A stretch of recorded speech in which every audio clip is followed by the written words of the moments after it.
Welcome to Core Progress Monitoring for Mastery. Today, participants will learn the purpose of Core Progress Monitoring for Mastery and how to administer measures online.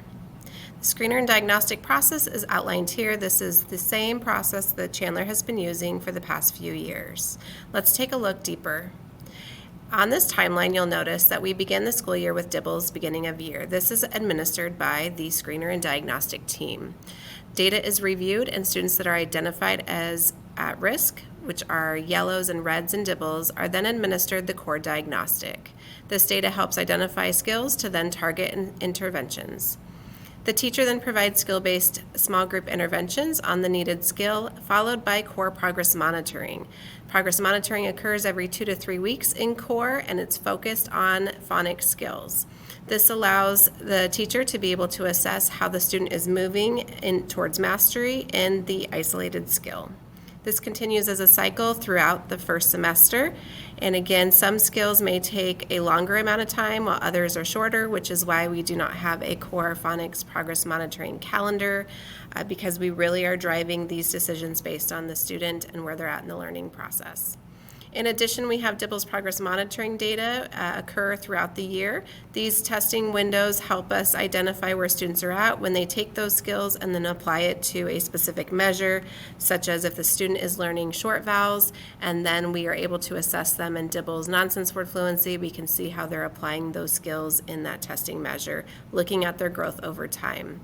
In the middle of the year, we continue with our DIBELS testing, followed by core diagnostic for the students that are at risk. The intervention cycle continues based on that recent data, and then we have one DIBELS required progress monitoring window that again helps us understand where the students are at when they're applying those skills to their reading.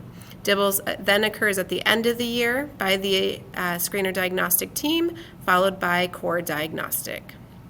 Today's learning will focus on core phonics progress monitoring. For test administration, the tester will be able to access a link that we will provide you in just a moment. The data is uploaded to Tableau, and the teacher then accesses the reports from there. We can access the core diagnostic and progress monitoring tools by accessing it on our Teaching and Learning, then Assessment website. Under Staff Assessment Resources, you will find links for core progress monitoring. At this moment in time, we are working towards our website since we have migrated over. So if you aren't able to find it or the view looks different than this, that is okay. We will be providing you with a shortcut today. So you will be opening up your Google browser. So you may pause this video at this time to make sure that you're opening up a tab, and in that tab you are typing in bit.ly/core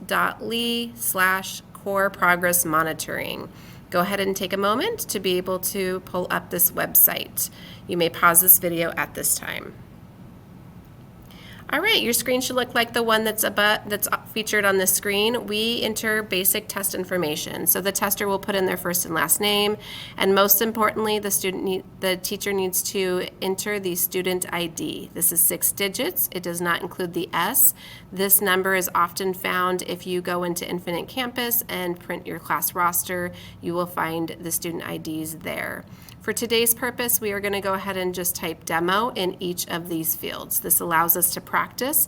The other thing to note is that today we will not submit our practice test. Instead, we're just going to close it out of the window when we're done. So go ahead and take a moment and type demo into all of these fields. As a reminder, if this were testing day, you would want to make sure that you have a class list of your student IDs. The next thing we're going to do is select our measures. So you look down the screen. We are going to practice these 3 today. So we are going to be selecting Part C, Part D, and Part F. If you had just intervened and worked with your students on a specific skill, you would then pick the skill that you have been working on from this measure selection. Most often for progress monitoring, you'll only be working on one test at a time. For today's purpose, we're going to go ahead and select all 3. First, we're going to look at Part C for consonant sounds. A couple things to note as we look at how this looks on your screen. We have at the top some scoring guidelines that will help guide us along the way. We'll talk about those in just a moment. We also have prompts built in that are specific to that measure to help guide you in certain scenarios.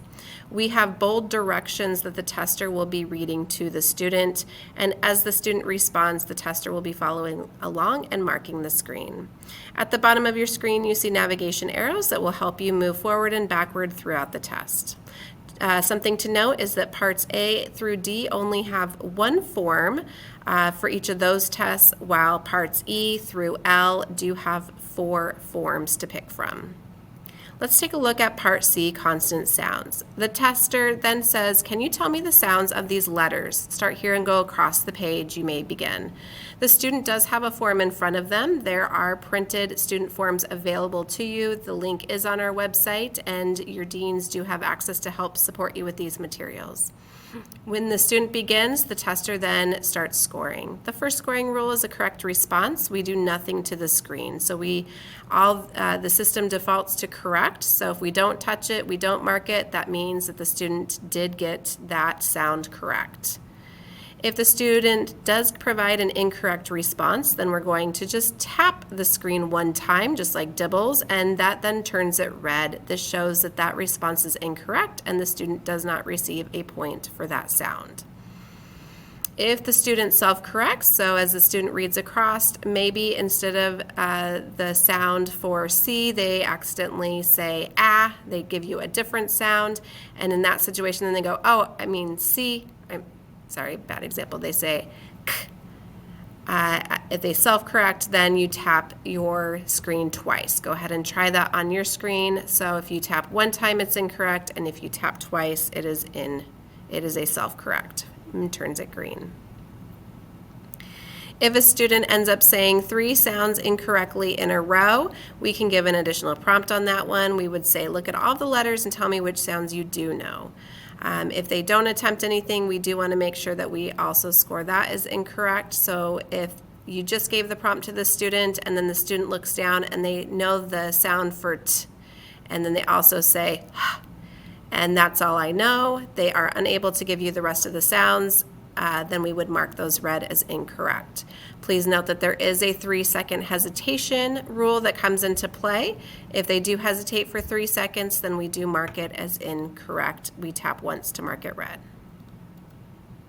At any point in time throughout this video, please feel free to pause it, scroll back if you need to be able to review any of these scoring practices. We're going to move forward to the next measure. We're going to do that by using the navigation arrows and selecting forward. Now we're on part D, vowel sounds. For this, the teacher says, can you tell me the sounds of each letter? And at this point, the student has the form in front of them, and they say E, and then they maybe provide the, so they say the long vowel correctly, but then maybe they don't give you the short sound, and then they move on to I, and at that point in time, we would mark that short sound for E incorrect because the student did not know the short sound for E. We then move into the other sounds, so maybe they say, they're on A, they say A, and then they say A for O, and then they say, O for the long sound, and so that would be a self-correct. We tap twice. So as a student self-corrects in core, we tap twice to be able to show that the student did say it correctly the second time. However, points are only awarded if it's read correctly the first time and with accuracy. For a prompt specific to this measure, if a student goes through and just says E-I-A-O-U, they provide the long sounds. We don't know if they're telling us the names of the letters or if they're providing long sounds. We give them credit for that. However, we do want to see if they know the second sound. So we redirect them to the first one, to the E. We point to E and we say, can you tell me another sound for the letter? The student should be able to name the short vowel, and then you would score it accordingly. And then you move throughout to make sure that we're capturing if the student does know the second sound. Moving into part F, so we use those navigation arrows to come to the screen. So for certain sections, so parts E all the way through L, we do have to select the form first. So for this one, we are playing in Form 1. We select Form 1, and then we use that navigation arrow to move forward. The structure is the same on this one, where we're able to review our scoring guidelines at the top, and those scoring rules are the same that we just saw. We also have another layer of need to be able to collect, because when it comes to these core parts, we want to capture if the student is sounding out the word, if they're sounding out and then blending, and so forth. So there is a little box on your screen that is labeled WWRC, as you can see below, and we have an additional scoring piece when it comes to collecting information.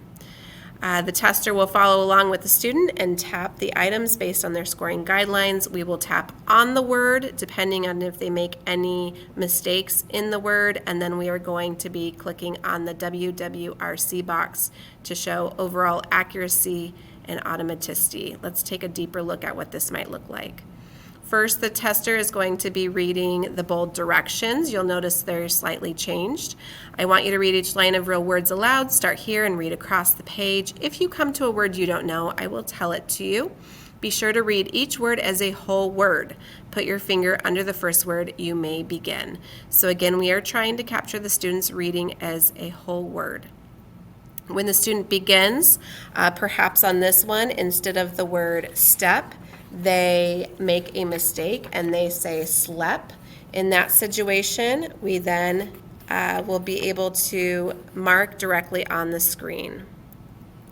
Let's take a look at what this looks like. So the student reads slep. If it were correct, we would go ahead and leave it alone. Again, if it's incorrect, we're tapping one time. Self-correct, we would tap twice. And then 3-second hesitation, we tap one to score it incorrect. Let's take a look. So if the student said slep, we would go ahead and select that blend because that was not read correctly. And then to show that it was not a whole word read correctly, we do need to mark that box and turn it red. The word itself was read incorrectly, and so we need to mark both spaces. Points are awarded from that WWRC box, so it is important that you are marking both. Let's try some more practice items. So the student then reads trip. They read it correctly, so we don't do anything to the word trip. We don't do anything to the WWRC box. It's all left alone, which then awards points. Then the student says clip. They read it as they sound it out, and then they read it as a whole word. So therefore, they know their sounds. They sounded it out, but then they said clip at the end. So again, they said clip, clip. That means that they did end up sounding it out. We need to record that. So we're going to tap that WWRC box twice to show that they did know their sounds of the words. There were no mistakes within the word, but they did sound it out and then blended. So we tap twice to make that box green. The next word they read is spam. That one's correct. And then they read the word lot. So for the scoring of that one, we're going to go ahead and tap on the PL as incorrect and then mark that that one was not a perfect read. Student moves forward. They read elk and post. So we don't do anything to the word elk. That one was done correctly. And for post, we're marking that A sound because they should have said past. And then we note that it was not a perfect read, so we want to check that WWRC box. The student moves forward and they read bunk, and then they say p. The student does not go back through and blend the word dump. They only sound it out. So in that situation, all the sounds within the word were correct. They said p.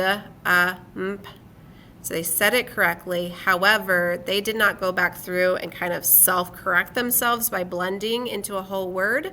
So in that situation, we would score it as you see here. So this way, the teacher does know that there were no errors within the word itself. We don't need to intervene. They do know their sounds. They just need practice in reading the word as a whole word. If the student were to have done the same thing and they then say it back, so if they were to say dump, and then they do read it as a whole word at the end, then we would actually be tapping that WWRC box and making it green like we did for clip. The student then reads the last one and says weld correctly. At that point in time, we're looking to see if the student read in their real words, if they read at least 2 words correct per line, and we only count the ones that are not touched. So we would count the word trip as a point and spam as a point. So that's 2 words in the first line. Then we can see we did elk, and then he had bunk and also weld. So 3 points in the second line. So in this situation, the student would continue to the next one. If the student did not read 2 words in each line correctly, then we would discontinue. Those scoring rules and how to count that up is always included on your page for you. In this situation, we're clicking continue and moving forward. Now we get to provide the student the next set of directions. So on their testing booklet, they see another row of made-up words called pseudo words. This allows us to see if the student really has their decoding skills, that they just don't have them memorized. And you'll say, now I want you to read some made-up words. Do not try to make them sound like real words, and then you begin. In this situation, the student then reads down the screen, and they read the student reads path, so then we would mark that one wrong. The student reads fault, that one's correct.